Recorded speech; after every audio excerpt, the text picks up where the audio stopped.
Bonjour à tous et bienvenue pour le 6e épisode de la cave des sommeliers at home avec, pour cette fois, un thème cépage. Donc c'est la première fois qu'on met juste un cépage en avant.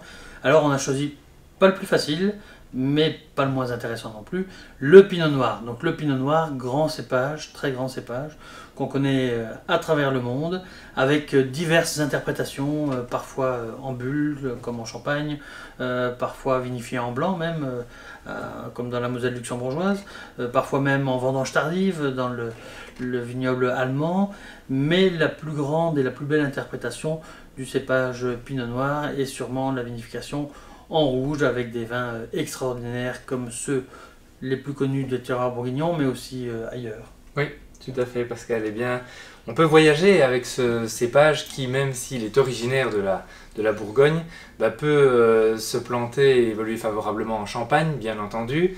On connaît les vins parfois un peu plus légers, que sont les vins d'Alsace, les vins du Val-de-Loire. Et à l'intérieur même de la Bourgogne, il y a des caractéristiques plus légères dans les Hautes-Côtes, notamment dans la Côte de Beaune, et puis des vins un peu plus structurés dans les vins de la Côte de Nuit. C'est un cépage qui se plante très bien en Allemagne de plus en plus, en Belgique même, en Italie, tu l'as dit, au Luxembourg, Pascal, et puis au-delà de l'Europe, avec des magnifiques vins californiens, australiens, néo-zélandais, et j'en passe. Donc voilà, différents styles. Il n'y a pas de limite finalement avec le pinot noir. Une des particularités, on peut le dire, c'est que c'est un cépage qui est souvent travaillé en monocépage. Pratiquement tous ces vins sont des monocépages, d'ailleurs ils le sont, mais à part probablement quelques cuvées de champagne, on est toujours en monocépage. Cépage capricieux aussi, cépage pas facile à travailler, qui est sensible aux maladies, qui est parfois irrégulier dans ses rendements, donc du coup c'est aussi un vin qu'on apprécie parce qu'en général... Oui, tout à fait.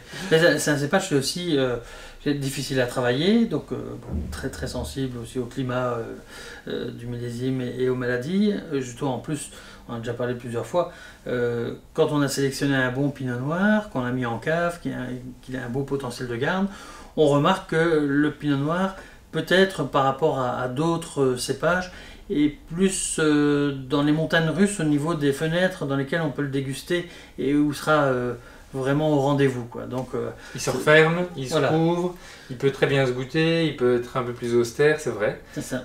C'est aussi un cépage qui, selon les millésimes, varie fort. Il aime bien son confort et donc certains millésimes parfois froids, trop chauds, ne lui conviennent pas.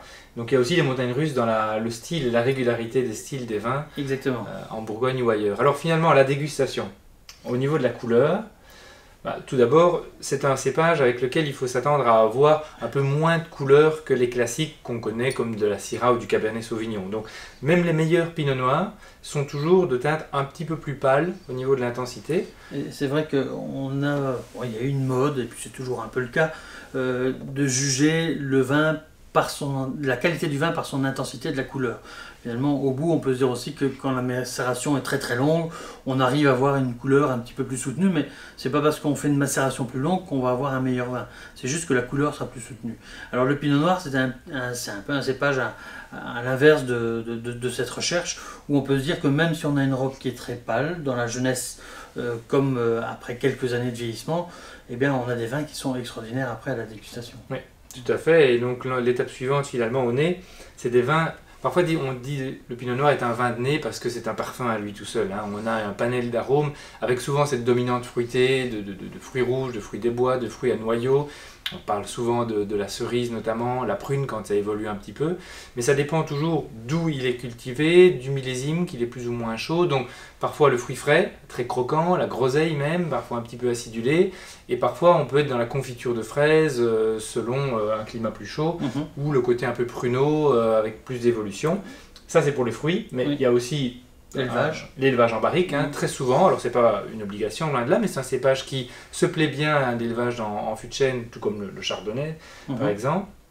Et donc on a souvent des nuances un petit peu fumées, parfois un petit peu, parfois même épicées, c'est assez rare, mais on peut avoir un peu de poivre dans du pinot. On peut avoir des arômes de sous-bois, un petit peu terreux, parfois même de tabac. De cuir aussi. De cuir, de foin, c'est assez caractéristique aussi. Donc parfois même des notes un peu florales séchées, donc c'est vraiment un parfum à lui tout seul. Moi j'aime beaucoup apprécie un pinot comme un grand cognac finalement. Oui, c'est vrai. Ça, au niveau aromatique, il y a toute cette diversité qui est assez amusante à constater et agréable. Parfois, comme tu disais, au niveau foin, ça fait le côté. On disait avant le côté vieille ficelle à foin, mais maintenant ça n'a plus tellement de sens. Mais le côté un peu de toile de jute, comme ça aussi, qu'on trouve dans les pinots noirs évalués, qui est très agréable aussi. C'est vrai, c'est vrai. Alors la bouche, premier élément, c'est un cépage qui est en général fin, élégant, qui peut posséder une trame tannique marquée, mais qui, de manière générale, est souvent parfois un petit peu plus léger, hein, notamment quand on est en Alsace, en Loire, voilà, là très clairement c'est des vins plus légers. Avec une sensation de tanin qui est accentuée par l'acidité qu'on a aussi dans ce cépage, c'est un cépage qui développe souvent de l'acidité aussi par les terroirs où il est travaillé, hein, parce que c'est toujours un peu borderline au niveau de l'endroit où on choisit de le travailler, mais un cépage qui reste très intéressant au niveau de sa structure. Oui, alors du coup, il peut évoluer, hein, on l'a dit, parfois se boit très jeune sur le fruit, sur la gourmandise, mais quand il y a une trame tannique un peu plus marquée, ça peut lui permettre de vieillir favorablement et créer des bouteilles fabuleuses après 15, 20, voire plus. Donc c'est vrai que c'est un vin qui peut évoluer aussi. Exactement. Et si on a la chance d'avoir sélectionné le bon pinot noir, sur le bon millésime, qu'on a la chance de le déguster dans la phase où il est plutôt en haut de la montagne russe qu'en bas, c'est un moment extraordinaire. Et c'est pour ça que tout le monde s'acharne toujours à continuer à chercher les pinots noirs et à en mettre en cave. C'est parce que quand on a goûté une fois un grand pinot noir à maturité et à son sommet, c'est juste fabuleux. Et donc on recherche toujours ça. Alors au niveau d'accord mets et vins, on peut l'apprécier pour lui-même, mais au-delà de ça à table, des versions plus légères pourraient se marier avec des plats de poisson pour des personnes qui n'aiment pas les vins blancs, aussi avec des viandes crues, des carpaccio par exemple, et des viandes blanches. Oui, maintenant, si on monte d'un cran, on peut aussi monter d'un cran avec les viandes. Exactement, et là on peut prendre des volailles bien travaillées, avec des sauces même un peu réduction vin rouge ou un peu fruits, du canard. Fruits rouges, du canard, pourquoi pas, si on monte encore un peu. Et plus on va monter dans l'onctuosité, on va dire, de l'interprétation du cépage, si on est sur des contrées plus ensoleillées, on va pouvoir un peu corser sa préparation, épicer un petit peu plus et jouer sur cette vague-là, et on peut faire de très très beaux accords. Même sur des gibiers en saison ou des viandes un peu plus fortes, hein, c'est vrai que si le vin est un peu plus charpenté, plus structuré, pourquoi pas. Et à l'évolution, le fromage. Ah oui, bien sûr, avec le fromage ça fonctionne très très bien, et justement avec cette trame acide, ça permet de bien contraster sur ces gourmandises lactées.